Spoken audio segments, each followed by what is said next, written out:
Hi అండి, అందరికీ నమస్తే. ఈరోజు నేను మా ఇంట్లో చిన్న ఫ్రిడ్జ్ ఎలా క్లీన్ అండ్ ఆర్గనైజ్ చేసుకుంటానో చూపిస్తాను. ఇలా ఉందని భయపడొద్దు. ఇద్దరు పిల్లలు ఉంటే అట్లనే ఉంటుంది, అలానే ఉంటుంది. ఇద్దరు ఏంటంటే ఇటు అటు ఇటు పెడతారు కదా ఇంట్లో వాళ్ళు. అవన్నీ నేను వీక్లీ వన్స్ ఆర్గనైజ్ చేస్తూ ఉంటాను, కానీ ఏంటంటే ఇలా అయిపోతుంటుంది.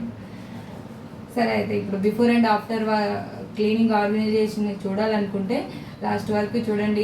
ఇలా ఉందండి ఇప్పుడు ప్రస్తుతానికి ఫ్రిడ్జ్ పరిస్థితి. ఫస్ట్ అయితే అందులో ఉన్నవన్నీ తీసేద్దాం. వారంకి ఒకసారి నీట్గా సర్దుకుంటే బాగుంటుంది. నేను అలానే చేస్తానండి. ఇద్దరు పిల్లలతో నాకు అసలు టైం ఉండదు. అలాంటప్పుడు ఏంటంటే వీక్లీ వన్స్ పెట్టుకుంటాను ఇలాంటి పనులు. ఈరోజు ఫ్రిడ్జ్, ఒక వీక్కి ఒక ఫ్రిడ్జ్, ఇంకో వీక్కి బీరువా, ఇలా ఏదో ఒకటి వీక్లీ వన్స్ సర్దుకుని ఉంటాను.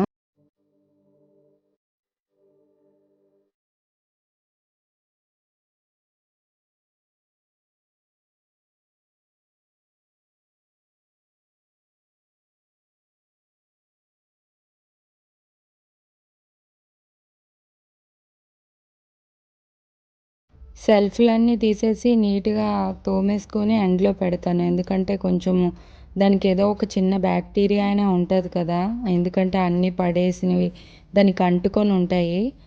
అందుకోసమే బాగా తోముకొని కడిగేశాక కొంచెం అది ప్లాస్టిక్ కదా, 10 minutes పెడితే సరిపోద్ది. కొంచెం లైట్గా ఆరిపోయినా పర్లేదు. ఆ తర్వాత మనం క్లాత్తో తుడిచేసుకుంటే నీట్గా అయిపోద్ది. ఆ తర్వాత మనం ఆర్గనైజ్ చేసుకుంటూ బాగుంటుందండి.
మనం ఫ్రిడ్జ్ ఆర్గనైజర్స్ అన్నీ కడిగేసి ఆరేసుకున్న తర్వాత ఫ్రిడ్జ్లోనైతే నీట్గా తుడిచేసుకోవాలి.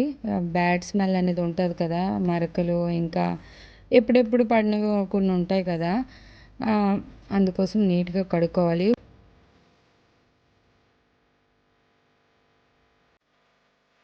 ఒక కప్పులో మనం నిమ్మకాయ, బేకింగ్ సోడా కలుపుకొని ఉంటే బ్యాడ్ స్మెల్ మొత్తం పోతుంది.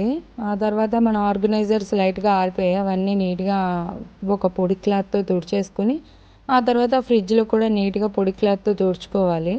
ఇప్పుడు ఏంటంటే ఈ ఐస్ గడ్డ తొందరగా రాలేదు, అందుకే అది లాస్ట్ వరకు వచ్చే వరకు నేను ఫ్రిడ్జ్ తుడుచుకోలేదు. మొత్తం వాటర్ మొత్తం కిందే పడుతుంది కదా, దానివల్ల మొత్తం తుడలేదు. అందుకే ఆ తర్వాత తుడుస్తున్నాను నేనైతే.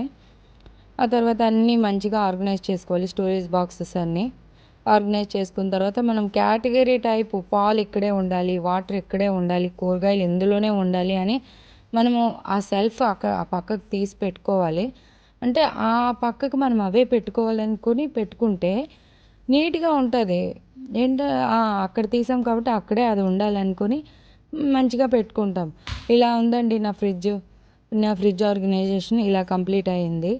మనం ఏంటంటే చిన్న ఫ్రిడ్జ్ అయినా నీట్గా ఆర్గనైజ్ చేసుకుని క్లీన్ చేసుకుంటే లుక్ చాలా బాగుంటుందండి. చిన్న ఫ్రిడ్జా పెద్ద ఫ్రిడ్జా అనే టాపిక్ కాదు ఇక్కడ. ఆర్గనైజ్ ఎలా చేసుకున్నామా అనేదే మ్యాటర్. నీట్గా ఉందండి ఇప్పుడు చూడడానికి, చాలా బాగుంది. నాకైతే ఫుల్ హ్యాపీ. ఇంతే అండి వీడియో. ఇలాంటి క్లీనింగ్ అండ్ ఆర్గనైజేషన్ వీడియోస్ కోసం మన ఛానల్ని సబ్స్క్రైబ్ చేసుకోండి. మరో వీడియోలో కలుద్దాం. బాయ్.